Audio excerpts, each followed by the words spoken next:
호구라는 말 들어보셨습니까? 호구. 네, 여러 가지 의미가 있는데요. 먼저 이제 사전을 찾아보면 여러 가지 의미가 있습니다. 호구. 먼저는요, 태권도나 또는 이제 그 권투 또는 검도를 할 때 이제 신체를 보호해주기 위해 쓰는 장비를 호구라고 합니다. 몸을 보호하기 위해 사용하는 것이죠. 두 번째는 이제 호적상의 집에 이제 숫자와 또는 식구의 숫자를 호구라고 합니다. 그래서 우리가 이제 호구 조사를 한다라고 하죠. 그래서 이제 식구들을 확인하기 위해서 합니다. 또 세 번째는 호랑이의 입에 머리를 집어넣는, 이제 그런 사람은 좀 제정신이 아니겠지만 그만큼 이제 위험한 상황을 가리킬 때 호랑이 입에 이제 머리를 들이미는 그런 상황, 끔찍한 상황이죠. 위험한 상황을 호구라고도 말을 합니다. 그리고 네 번째는 입에 풀칠을 한다는 뜻으로 겨우 끼니만 해결하기 위해 그런 상황을 호구라고도 말을 합니다. 그리고 마지막 다섯 번째로는 요즘 좀 많이 사용하는, 우리가 많이 쓰는 의미로 쓰는 말인데요, 어리숙한 사람을 호구라고도 말을 합니다. 원래 이 다섯 번째 어리숙한 사람이라는 의미를 쓸 때는 이제 주로 그 바둑에서 쓰는 용어라고 합니다. 바둑에서 쓰이는 용어인데 어리숙한 사람을 이제 말을 합니다. 그래서 이 호구는 어떻게 보면은 이용해 먹기 좋은 사람 또는 이용을 당하기 좋은 사람을 호구라고 말을 하지요. 예전에는 한 글자로 해서 뭐라고 말했는지 혹시 아시나요? 한 글자로 봉이라고도 표현하죠. 봉. 네, 봉 잡았다. 네, 봉이 되기도 합니다. 네, 봉이라고도 하는데요. 자기 것은 자기가 내 건데도 자기 것을 챙기지 못하면서 다른 사람에게 자기 것을 다 빼앗기고도 그것이 억울한지도 모르고 그냥 다 빼앗기는 사람을 우리는 호구 또는 봉이라고 부르곤 합니다. 남 좋은 일만 시키는 거죠. 힘을 다했고 정말 다 열심히 했는데 그 모든 공로가 다른 사람에게 갈 때, 자신에게는 아무것도 남지 않을 때 그것조차도 모르는 사람, 우리는 호구, 봉이라고 말을 합니다. 오늘 본문의 말씀을 이제 통해서 예수님께서는 예수님을 믿는 제자의 삶을 우리에게 말씀해 주시는데요, 이 말씀을 보면서 참 이해가 되지 않았습니다. 그러면서 다시 한번 이 말씀을 묵상하는 가운데 뭔가 좀 찔림이 되었습니다. 제가 이제 사역은 이제 20년 차가 됐거든요. 전도사 때부터 한 사역은. 그리고 이제 목사 안수 받은 지는 이제 만 10년 차입니다. 10년이 되어졌는데 처음에 할 때는 정말 열심히, 정말 하나님 보시기에 정직하고 바르게 하려고 애썼습니다. 그러면서 사역한 교회가 수원 서부교회까지 7교회입니다. 지금 사역을 하면서. 그리고 제 모교회까지 하면 8교회를 이제 지나오면서 많은 사람들을 경험하면서 열심히 하시는 분도 정말 본이 되고 존경하고 싶은 분들도 계신데, 어떤 분들은 정말 얍삽하신 분들도 참 많이 계셨습니다. 근데 오히려 얍삽한 분들이 사람들에게 칭찬을 더 많이 받고 더 인정을 받고 정말 호구같이 정말 열심히 하는 분들은 인정을 못 받고, 일은 이분이 다 했는데 칭찬은 이분이 다 받는 거예요. 네, 이런 모습을 참 많이 보게 되어집니다. 그러면서 열심히 해야지 하면서도 그런 모습을 보면서 저도 이쪽으로 따라가기보다는 이렇게 가는 지금 모습을 보면서 이 말씀을 묵상하는 가운데 저에게 지금 하나님께서 주시는 말씀인 것 같았습니다. 그래서 오늘 이 말씀은 준비하는 가운데 저에게도 주시는, 하나님께서 찌르시는 말씀이고, 또 혹여나 우리 가운데 또 하나님께서 주신 말씀이라면은 이 말씀을 또 하나님께서 주신 은혜인 줄 믿으시고 그 말씀대로 힘이 드는 상황이지만은 그래도 순종하시며 나아갈 때 하나님께 칭찬을 받는 우리 모두가 되시기를 바라겠습니다. 오늘 말씀을 읽으셨을 때 이해가 되시는 말씀입니까? 물론 문자적으로는 이해가 되지만 실제로 이렇게 살라고 한다면은 제가 시작할 때 말씀드렸던 호구 같은 사람인 거죠. 예, 완전 봉 같은 사람 아닙니까? 네, 딱 봉같이 호구같이 살라고 말씀하시는 것 같아요. 자기 것은 하나도 챙기지 못하고 남들에게 다 빼앗기는 것 같은 삶, 내 손에 든 것조차, 내 손에 쥐어 있는 것조차 챙기지 못하고 호구 같은 삶, 바로 예수님께서 우리에게 요구하시는 삶, 제자의 삶이라는 것입니다. 그런데 이것은 예수님께서 이미 그렇게 사셨고 이제는 우리를 주님께서 어찌 보면은 호구 같은 제자로 부르고 계십니다. 이러한 주님의 부르심에 응답해야 할까요? 아니면 거부해야 할까요? 주님 무슨 말씀인지는 알겠지만 참 좀 고민 좀 하겠습니다. 제가 좀 3일 동안 금식기도 해보면서 좀 결단을 좀 해보겠습니다. 나름대로 부담이 될 수도 있을 것입니다. 그런데 가만히 물론 이제 기도하시면서 한번 생각해 보십시오. 가만히 더 깊이 생각해 보시고 더 주님의 삶을 주님께서 걸어오셨던 그 삶을 그대로 한번 묵상하시면서 생각해 보십시오. 당장은 호구 같은 삶입니다. 정말 남에게 봉잡히는 삶이 될 것입니다. 또는 오늘 제목처럼 바보 같은 삶이 될 것입니다. 하지만 이 길은요, 존귀한 길입니다. 존귀한 삶의 길입니다. 어리숙해 보이는 삶, 호구같이 보이는 삶 같아도 그 삶은요, 아름다운 길이고 무엇보다 우리를 영광으로 인도하는 아름다운 길인 줄로 믿으시기를 바랍니다. 그래서 오늘 말씀을 함께 살펴보면서 이 바보 같은 주님의 제자의 삶을 살아가는 우리 모두가 되시기를 간절히 소망합니다. 그러면 제자의 삶 첫 번째 어떻게 살아야 되느냐? 먼저 보여주셨는데요. 다시 보여주십시오. 바보 같아 보이지만 결국은 존귀한 삶이라는 것입니다. 겉으로는 바보 같아요. 정말 어리숙합니다. 다 빼앗기는 것 같습니다. 그러나 그 삶은 그것으로 끝나지 않고 존귀한 삶입니다.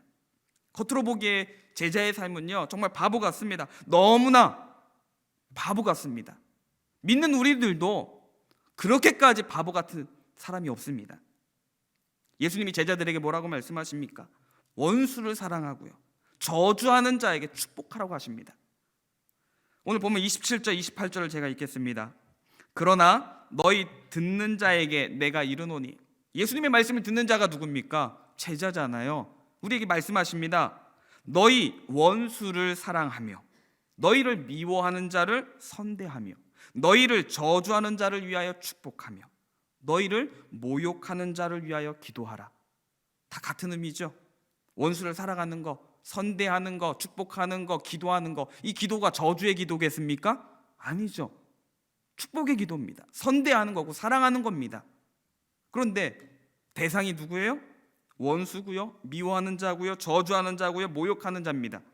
이런 자를 위하여 주님이 사랑하라고 하고 선대하며 축복하며 기도하라고 하십니다. 얼마나 바보스러운 행동입니까? 아니, 원수를 사랑하라는, 참는 것조차 내가 정말 100번 양보해서 참는 것만 해도 대단한 건데요. 그런데 아니, 사랑하라니요, 축복하라니요, 선대하라니요, 기도하라니요. 이런 바보 같은 행동이 어디 있습니까?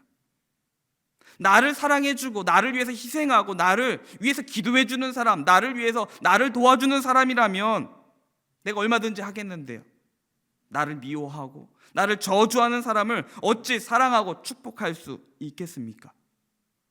그런데 주님께서 우리를 부르시는 제자의 삶은요, 바로 그런 삶입니다. 그러다 보니 이 제자의 길을 찾는 이가 그리 많지 않습니다. 예수님을 믿겠다고 하면서도 정작 이 길을 우리에게 요구하시면은 그 길을 걷는 자들이 많지 않습니다. 그러나 비록 찾는 자가 적고 걸어가는 그 길이 힘든 길이 제자의 길일지라도 이 제자의 삶이야말로 이 땅에서 가장 존귀한 삶인 줄로 믿으시기를 바랍니다. 왜냐하면 사람의 눈에는 말 그대로 바보같이 보입니다. 바보입니다. 그러나 하나님의 눈에는요, 존귀하신 주님을 닮은, 존귀하신 예수님을 닮은 존귀한 삶이기 때문에 결코 바보 같은 삶이 아니라 존귀한 삶이다라는 것입니다. 그러기에 바보 같으나 실상은 존귀한 이 제자의 길을 걸어가는 우리 모두가 되시기를 예수님의 이름으로 간절히 소망합니다. 두 번째로 이 제자의 삶은요, 손해보는 것 같지만 부유한 삶입니다. 손해 봐서 내 거 있는 거 다 빼앗겨서 가진 것 없는 것처럼 보여지지만 결국에는 부유한 삶입니다. 부유한. 오늘 본문 29절과 30절에 보시면은요. 너의 이 뺨을 치는 자에게 저 뺨도 돌려대며 내 겉옷을 빼앗는 자에게 속옷도 거절하지 말라. 내게 구하는 자에게 주며 내 것을 가져가는 자에게 다시 달라 하지 말며 라고 말씀합니다. 네, 뺨을 때리는 자에게 반대 뺨도 돌려대라고 합니다. 혹시 뺨 맞아보신 적 있습니까? 저는 고등학교 첫 입학하고 나서 뺨을 한번 처음 맞아봤습니다. 생애 처음으로. 지각했다고 선생님이 바로 그냥 손이 올라왔거든요. 그 지각도 앞에서 선도부가 핑계를 잡아가지고 괜히 늦게 들여보냈는데 그 핑계로 이제 지각했다고 생애 처음으로 선생님한테 뺨을 맞아본 적이 있습니다. 벙 쪘습니다. 정말 학생이지만 정말 인격적으로 참 모욕적이었습니다. 학생이면서도 이제 그런 마음이 들었는데 이게 어리거나 성인이건 상관없죠. 뺨 맞는다는 것 자체가 모욕적일 겁니다. 그런데 뺨을 치는 자에게 저 뺨도 돌려대라고 말씀하십니다. 겉옷을 빼앗는 자에게 속옷도 거절하지 말며 구하는 자에게 주며 또한 가져가는 자에게 다시 달라고 하지 말라고 하십니다. 내 거 다 빼앗기라는 것이죠. 감정도 가진 것도 다 손해 보라는 것입니다. 바보도 이런 바보가 없죠. 그런데 오늘날 세상을 보십시오. 무엇이라도 지금 이게 나한테 필요하지 않은 거라도 세상은요 하나라도 더 가지려고 하지 않습니까? 이게 지금 당장 나한테 필요한 건 아니에요. 그런데 이거 가지고 있으면 언젠가는 필요하겠지 하면서 하나라도 더 가지려고 합니다. 하나라도 더 채우려고 합니다. 이것이 오늘날 인간의 본성입니다. 내 주머니에 무엇 하나라도 더 챙기려고 하는 것이 이 자본주의 사회의 모습인 것 같습니다. 왜냐? 많이 가질수록 더 많아지고 사람들에게 인정을 받고 사람들에게 더 많은 영향력을 주기 때문에 그렇죠. 그러나 우리 주님의 제자는요 이러한 세상의 흐름을 거슬러 기꺼이 손해를 볼 줄 아는 사람입니다. 왜냐하면 그 손해야말로 물론 육체의 손해 또는 경제적인 손해, 사회적인 손해가 있지만 그 손해야말로 나를 부요함으로 이끄는 손해임을 알기 때문입니다. 물론 아깝죠. 내가 지금까지 열심히 한 건데 아깝죠. 그런데 그럼에도 우리가 그것을 이해하고 또한 그것을 놓을 수 있는 것은 거기서 끝나지 않고 참된 부유함을 얻는 것을 알기 때문입니다. 당장 이 땅에서는 이 땅의 통장과 내 잔고와 주머니에 내 이것이 비워집니다. 하지만 비워져도 영원한 하나님의 나라에는 가득 채워지는 손해임을 알기 때문입니다. 이 땅에서는 누구나 다 끝이 있습니다. 그러나 하나님의 나라는 영원하지 않습니까? 그 영원한 하나님의 나라에 하나님께서 차곡차곡 채워주심을 확신하고 믿기 때문에 바보 같다라는 거 물론 우리도 알죠. 본인 또한도 그래 이거 바보 같은 거 알아. 그럼에도 확신하는 이유가 무엇입니까? 하나님께서 보시고 하나님께서 채워주심을 확신하기 때문입니다. 이러한 믿음의 눈으로 하늘을 바라볼 수 있기를 바랍니다. 지금 손해가 끝이 아니라 하나님 나라에서 하나님께서 반드시 보상을 해주심을 여러분 믿으시기를 바랍니다. 그래서 기쁨으로 그 손해보는 삶을 우리 또한 살아가시기를 바랍니다. 교회에서 봉사하시는 가운데 어떤 분들은요 일할 마음도 없으신 분인 것 같아요. 근데 지금 저는 이제 물론 수원서부교회 와서는 오자마자 이제 코로나가 터져서 사역을 다 못했잖아요. 그래서 저는 수원서부교회 성도님들은 잘 모릅니다. 네, 그래서 지금 이 말씀드리는 건 제가 지금까지 사역한 상황 속에서 말씀을 드립니다. 다행인 것 같아요. 오히려 이게 지금 사역을 했다면은 나들으라는 소리인가 이렇게 생각할지 모르겠지만은 저희 교회에서는 지금 코로나 때문에 큰 사역들을 못했으니까. 근데 여러 교회들을 제가 아까 말씀드렸습니다. 지금 수원서부교회까지 사역을 7교회를 했고 모교회까지는 8교회고 여러 교회들 거치는 가운데 어떤 분들은 직분을 받는데 받고자 해요. 그런데 받았어요? 근데 일을 안 하려고 해요. 이런저런 이유를 대면서 안 하려고 해요. 또 나만 안 하는 것도 아니고 다른 사람도 못하게 하려고. 왜요? 나만 안 하면 나만 이상한 사람 되니까 아예 못하게 막는 분도 계십니다. 근데 어떤 분들은요, 반대로 직분이 없어도, 직분은 나한테 상관이 없고 정말 열심히 하나님의 나라를 위해서, 복음을 위해서 힘쓰는 분들이 계십니다. 근데 복음을 위해서 힘쓰다가 결국은, 근데 아까도 말씀드렸던 좀 이렇게 얍삽하고 또 사람들 보일 때만 열심히 하고 사람들 보지 않을 때는 안 하고 대충 하고, 이런 분들은 사람들이 볼 때만 하니까 잘하죠. 이런 사람이 없는 거예요. 이렇게 열심히 하는 사람이 없습니다. 그런데 맨날 열심히 하는 분은 근데 또 눈에 띄는 일보다는 눈에 띄지 않는, 보지 않는, 사람들이 잘 안 하는 그런 일만 하니까 눈에 안 보이는 거예요. 저런 분이 있었나? 저런 일이 있었나? 이렇게까지 생각될 정도로. 그러니 그렇게 한 해, 두 해가 가다 보면은요, 열심히 하던 사람도 어떻게 됩니까? 나중에는 지치는 것 같아요. 해도 뭐 사람들 안 하는 사람만 칭찬하고 안 하는 사람만 인정해 주니 이거 뭐 나도 이젠 질렸어 하면서 포기하는 분들, 힘들어하고 우리가 흔히 말하는 상처받기도 하고 이런 분들을 보게 되어집니다. 일을 하지 않으려면서도 그냥 직분만 받고 싶어 하는 분들 있습니다.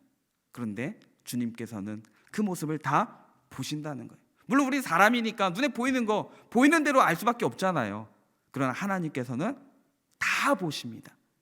보이지 않는 곳에서도 힘쓰는 그 마음도 아시고 그 하는 일의 그 중심까지도 다 아십니다. 그러기에 다른 사람들의 인정을 받는 것, 평가에 대해서 물론 열심히 하고서도 사람들에게도 인정을 받으면 기분이 좋죠.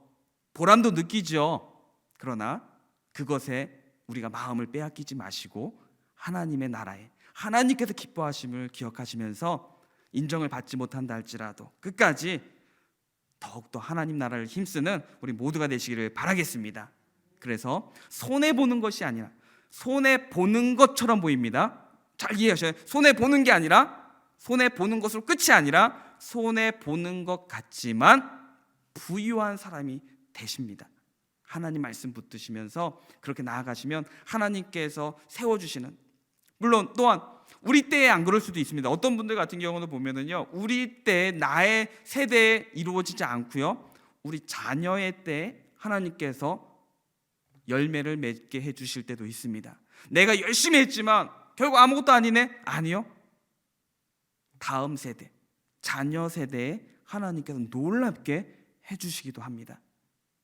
그러기에 우리는 그 하나님을 의지하며 신뢰하시면서 또한 내게 주시는 그 사역에 힘을 다하셔서 그 사역에 또 열심히 하셔서 하나님의 기쁨이 되시기를 바라겠습니다. 마지막으로 제자의 삶은 버려진 듯 하나 버려진 것 같습니다. 그러나 버려진 것이 아니라 주님을 얻는 삶입니다. 주님은 나를 버리셨구나, 나를 이제 포기하셨구나. 아니요, 오히려 주님의 자녀가 되는 삶입니다. 예수님을 믿고 따를 때 간혹 재물을 잃을 때도 있습니다. 막 열심히 하면서도 재물을 잃을 때가 있어요. 나 주일 성수한다고 해서 직장에 밉보이기도 하고요, 또한 하시는 사업장이 또 잘못될 수도 있습니다. 또는 나 예수님 열심히 믿는데 주님께서 건강도 지켜주실 줄 알았는데 건강이 또한 문제가 생길 때도 있습니다. 심지어는 친구들을 잃을 때도 있어요. 어떤 분들은 이제 예수님을 열심히 믿기 전에는 친구들과 똑같은 술도 마시고 또한 친구들과 같이 세상적인 일로 즐기기도 했는데 예수님을 이제 인격적으로 만난 다음에는요, 다 끊어요. 그러니까 친구들도 너랑 노는 거 재미없어 하면서 연락이 끊어지죠. 물론 나도 예수님 인격적으로 만나니까 그런 친구들과 만나는 게 재미가 없어요. 그러면서 이제 같이 서로가 연락이 끊기면서 친구를 잃는 분들도 계실 겁니다. 그러나 제자의 삶은 바로 온 우주에서 가장 소중한 보화를 얻는 삶입니다. 즉 지극히 존귀하신 하나님을 얻는 것이죠. 오늘 본문 35절에 보시면은요, 이렇게 말씀합니다. 오직 너희는 원수를 사랑하고 선대하며 아무것도 바라지 말고 꾸어주라.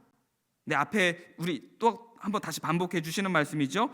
자, 그리하면 너희 상이 클 것이요 또 지극히 높으신 이의 아들이 되리니 그는 은혜를 모르는 자와 악한 자에게도 인자하시니라. 원수를 사랑하고 선대하며 아무것도 바라지 말고 구워주라. 그리하면 너희 상이 클 것이고 또 지극히 높으신 이의 아들이 될 것이다. 하나님의 자녀가 된다는 것입니다. 우리가 살아가는 인생에게 주어지는 선물 가운데 여러 가지 하나님의 은혜가 있잖아요. 그 은혜의 선물 가운데 이보다 더 영광스럽고 존귀한 선물이 어디 있습니까? 하나님의 아들이 된다니, 온 우주 만물의 창조주 하나님의 자녀가 된다니요. 제자의 삶이 비록 많은 것을 내려놓는 삶 같지만 실상은 가장 부요하고 존귀한 삶을 살게 되는 것입니다. 가끔 이제 TV에서 보면은 이제 옛날 노래들이 참 가끔 나올 때 있는데 그 노래들 가운데 바보처럼 살았군요라는 가요 아시죠? 네, 저는 그분 부르신 분은 잘 모르는데 목사님이 되셨다고 하더라고요. 네, 이 노래를 부르신 분이. 네, 근데 이 바보처럼 살았군요. 네, 제가 불러드리고 싶지만 네, 나중에 돌아가셔서 한번 들어보십시오. 네, 자, 이 노래 가사의 후반부에 보면은요, 이 제목처럼 이런 가사죠. 난 참 바보처럼 살았군요. 자신의 지나온 인생을 되돌아보니 난 너무 바보같이 살았던 것 같아. 난 정말 바보였나 봐. 돌이킬 수는 없지만 그 시간들을 볼 때 바보처럼 살아온 것 같다라고 하는 노래입니다. 그런데 이 가사가 오늘 제목처럼 예수 그리스도의 삶과 너무나도 닮은 것 같습니다. 예수님의 삶은 정말 바보 같은 삶이었습니다. 예수님은 참 바보처럼 살으셨어요. 그러다 보니 이 예수님을 다르게 표현할 수도 있을 것 같아요. 별명을 붙인다면 바보 예수라고. 네, 바보처럼 살았으니까 바보라고 말할 수 있겠죠. 그래서 그림 작가 중에 홍종명 작가라는 분이 있는데 이분이 그린 그림 중에 예수님을 그렸는데 그 제목이 바로 바보 예수입니다. 한번 PPT 보여주시겠어요? 네, 이 예수님을 그린 거예요. 근데 보실 때 잘생겨 보이십니까? 네, 어떻게 보이십니까? 길게 느린 머리카락. 근데 잘 정돈되지 않고요. 또한 수염도 물론 이제 중동에는 이제 수염이 많이 나지만은 수염 또한도 덥수룩해요. 깔끔하지가 않습니다. 그리고 눈은요, 축 처져 있죠. 힘없이 축 처져 있는 눈입니다. 딱 전체적으로 딱 보면은 예수님이야. 은혜가 되십니까? 네, 이 그림 보시면서 은혜가 되시는 분 계십니까? 저 뭐야, 막 이해가 안 되는 그런 모습인 것 같습니다. 그런데 바로 예수님이 그렇게 살아오셨다는 겁니다. 예수님의 삶을 얼굴로 잘 표현하고 있는 것 같습니다. 하지만 예수님의 이러한 바보 같은 삶은요, 그것으로 끝이 난 것이 아닙니다. 그냥 바보의 삶으로 끝난 것이 아니죠. 예수님의 이 바보 같은 삶이 그 유대 지방의 많은 유대인들, 그들의 마음을 움직였습니다. 그 유대인들의 마음을 움직였고요. 그리고 그들을 통해 소아시아 지역에도 똑같은 삶을 살아가는 사람들이 생겨나기 시작했습니다. 심지어는 생명의 위협을 받고 인생조차 완전히 비참하게 되어지는 삶을 살아감에도 불구하고 그 예수님의 바보 같은 삶을 따라가는 사람들이 생겨나기 시작했습니다. 그리고 예수님의 그 바보 같은 말씀과 바보 같은 삶은 세상을 점령했습니다. 세상을 덮었습니다. 그리고 오늘 우리에게까지도 그 말씀이 왔습니다. 바보 같지만 결코 바보로 끝나지 않은 영광의 삶이 바로 예수님의 그 바보 같은 제자의 삶이다라는 것입니다. 그리고 오늘 우리의 삶이 되어야만 하는 줄로 믿습니다. 예수님은 원수를 사랑하셨고 모든 것을 내어주는 손해보는 삶을 사셨습니다. 이제 주님이 우리에게 또한 또 말씀하십니다. 우리에게 말씀을 듣는 우리에게 또한 요구하십니다. 이제 우리의 차례입니다. 먼저 주님을 내 삶에 모시고 주의 말씀이 내 삶에 가득 채우도록 항상 말씀을 묵상하십시오. 그냥 결단해서 되어지지 않을 것입니다. 주의 말씀으로 우리의 마음을 늘 채우시고 가까이 해야 합니다. 그리고 주님의 말씀이 이끄시는 대로 성령께서 우리 가운데 주시는 그 말씀 속에서 이끄시는 대로 내 삶을 주님께 맡겨 감사해야 합니다. 그리할 때 우리의 삶은 바보 같지만 사람들은 바보라고 그렇게까지 할 필요 없는데 바보라고 할지라도 우리는 참된 제자의 삶이 될 것입니다. 손해보는 것 같지만 결국 우리 주님께서 더 풍성히 채워주시는 삶이 될 것입니다. 주님께서 가신 그 길을 걸어가는 제자가 될 것입니다. 그러기에 주님의 제자로서 제자다운 삶을 살아가는 존귀한 주님의 제자들이 다 되시기를 예수님의 이름으로 축원합니다.